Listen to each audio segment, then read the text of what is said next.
جو کام کرنے کا ہمیں حکم ہے اس میں جب غفلت ہوتی ہے تو جو منٹوں میں جو مسئلہ حل ہوتا ہے وہ گھنٹوں سے حل نہیں ہوتا. اب اپنے بچوں کو نمازی بنانے کا، بچوں کو نمازی بنانے کے کئی طریقے ہمارے ہیں. ہم نمازی بنانے کی ان کو فکر کرتے ہیں، ان کو دعوت دیتے ہیں، ان کو بلاتے ہیں، ان کو کسی طریقے سے کرتے ہیں، لیکن کس وقت کرنا ہے اس وقت نہیں کرتے. جب وقت پار ہو جائے تب کرنے لگتے ہیں تو پھر پریشانیاں ہوتی ہیں. لیکن نبوی نسخہ، اپنے بچوں کو نمازی بنانے کا نبوی نسخہ، یہ کہ میرا اپنا طے کردہ نسخہ، آپ کا طے کردہ نسخہ، وہ نسخوں میں کبھی کامیابی ملے گی نہ ملے کوئی اور بات ہے، ہو سکتا ہے کہ ملے، ہو سکتا ہے کہ نہ ملے. اور جس نسخے کو نبی بیان کرتے وہ نسخہ مؤثر نہ ہو، وہ نسخہ مفید نہ ہو ہی نہیں سکتا. امپاسبل. اپنے بچوں کو نمازی بنانے کا نبوی نسخہ اگر ہر گھر کا ہر فرد اور باپ اس نبوی نسخے پہ عمل کر لے، خدا پاک کی قسم اللہ کے اس گھر میں بیٹھ کے کہتا ہوں آپ کا بچہ بے نمازی ہو ہی نہیں سکتا. لیکن اس نبوی نسخے پر امت کا عمل نہیں ہے، جس کی بنیاد پر امت کا 99% طبقہ بے نمازی. بے شمار برسوں سے دعوت و تبلیغ کی فکر مند جماعت کے ہونے کے باوجود، طلب دعائیں محنتیں کوششیں فکریں ہونے کے باوجود امت کا 99% طبقہ بے نمازی ہے. کیوں؟ اس نبوی نسخے پہ عمل نہ کرنے کی نحوست. اپنے بچوں کو نمازی بنانے کا نبوی نسخہ کیا؟ اپنے بچوں کو سن لو، ہر وقت فکر لے کے جاؤ کہ اس نبوی نسخے پر مجھے عمل کرنا اور آپ کو عمل کرنا انشاءاللہ. اپنے بچوں کو نمازی بنانے کا نبوی نسخہ یہ ہے، بچہ جب 7 برس کا ہو جائے تو اس کو نماز سکھاؤ، نماز کی عادت ڈالو، نماز کی محبت پیدا کرو، انگلی پکڑ کر اس کو نمازی بناؤ، نماز سکھاؤ، نماز پڑھاؤ. پڑھاتے پڑھاتے اس کو سکھاتے 8 9 10 یہ 3 سال گزر جائیں، شفقت کے ماحول میں بچہ آپ کا نمازی نہیں بنتا، 10 برس میں پہنچ کر بھی غفلت کرتا ہے، تو اس کو استطاعت کے بقدر اتنا اس کو مارو کہ جس مار سے وہ ڈھنگ کا نمازی بن جائے، پڑھنے لگے. پیٹو نہیں، بے محابہ اس کو مت مارو، اس کو بہت زیادہ پریشان نہ کرو، اتنی ہلکی سی مار کر کے اس کو نمازی بناؤ کہ تاکہ وہ تمہارے اپنے نماز کی اپنی مار کے اپنی فکر میں اور مار کی برکت سے نمازی بن جائے.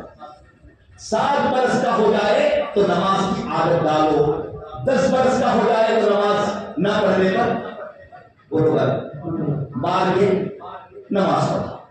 اب تھوڑا دلوں کو تھام کے بتاؤ میرے دوستوں، مجھے میرے دل کو تھام کے بولنے کی ضرورت ہے اور آپ کو آپ کی دلوں کو تھام کے بولنے کی ضرورت ہے. ہم لوگ 7 برس کی عمر میں بچہ جب 7 برس کو پہنچ جاتا ہے کیا پورے شوق سے، رغبت سے، فکر سے، طلب سے اپنے بچوں کو نمازی بنانے کی فکر کرتے ہیں؟ اسکول نہیں جاتا ہے، یہ بھی صرف آئی پڑھنے کے لیے نہیں جاتا ہے، تو جتنی فکر اور طلب ہماری اس دن کے ایک دن کے اسکول کے نامے کی بنیاد پر ہمارا دل مسجتا ہے اور دل مچلتا ہے، پسیجتا ہے، اتنے کہ اس کا 8/10واں حصہ بھی اس برس کا عمر کا بچہ نماز نہ پڑھنے پر ہماری کبھی جون تک نہیں رہی. ڈھیل ہے. ارے تخت سیاہ تھا، کچھ لکھا ہوا نہیں تھا، آپ لکھتے تھے، کچھ بھی لکھتے، وہ لکھنے کا وقت. ٹہنی بالکل نرم تھی، جس طریقے سے موڑ لیتے تو اٹھ کے سیدھی کھڑی ہو جاتی تھی. اور اس وقت اس کو موڑنے کا وقت تھا، ہم نے موڑنے کا ارادہ بھی نہیں کیا. جب موڑنے کی بنیاد پر ٹوٹنے کا خطرہ، اس وقت موڑنے کی کوشش کرتے تو پھر پریشانی آتی. تو میرے دوستوں، اپنے بچوں کو نیک بنانا 7 برس کی عمر سے اس کا اپنی ابتدا ہوتی ہے. نمازی بنانے کے نبوی نسخے پہ اگر ہمارا عمل ہو جائے تو پھر انشاءاللہ کیا بعید ہے کہ ہمارا بچہ نمازی نہ بنے. آج ہمارے حالت کیا ہے؟ اللہ معاف فرمائے. بالغ بچہ فجر کی نماز چھوڑ کے اپنے بیڈ روم میں سوتا ہے اور باپ صاحب تہجد پڑھ کے فجر میں آتے اور ان کو خیال بھی نہیں ہوتا کہ اس بالغ بچے کو ہم جگائیں. ہو سکتا ہے وہ جگا کے آتا ہوگا، لیکن ہوتا ہی ضرور ہے. ارادہ بھی نہیں کرتے. کیوں ارادہ نہیں کرتے؟ باپ کو اس بات کا علم ہے کہ میرے اٹھانے پہ اٹھتا نہیں ہے، اتنا ہی نہیں، میرے اٹھانے پہ میرے خلاف برستا ہے. یہ برسنے کا جو مزاج اور جذبہ اس کے اندر پیدا ہوا کس کی غفلت کی بنیاد پر؟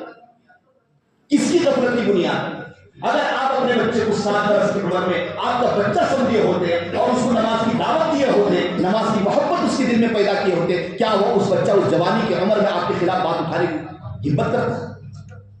تو دوستو، آج کی اس مبارک مجلس سے ایک سبق مجھے اور آپ کو لے کے جانا ہے کہ ہم اس اللہ کے رسول صلی اللہ علیہ وسلم کے بتائے ہوئے اس نبوی نسخے پر 100% عمل کریں۔ میں کہا کرتا ہوں کہ لوگوں سے، فجر کی نماز میں آپ اٹھ کے آ رہے ہوں اور آپ کا کوئی فرد گھر کا سو رہا ہو تو آپ کو ایسی تکلیف ہونی چاہیے، ایسی آپ کو پریشانی ہونی چاہیے جیسے آپ کے گھر پہ آگ لگ چکی ہے، اس کو بجھانے کی جس فکر سے، جس جذبے سے، جس طرف سے آپ فکر کرتے ہیں، اس سے کہیں زیادہ آپ کو طرف ہوتی تو مجھے اور آپ کو ہونی چاہیے۔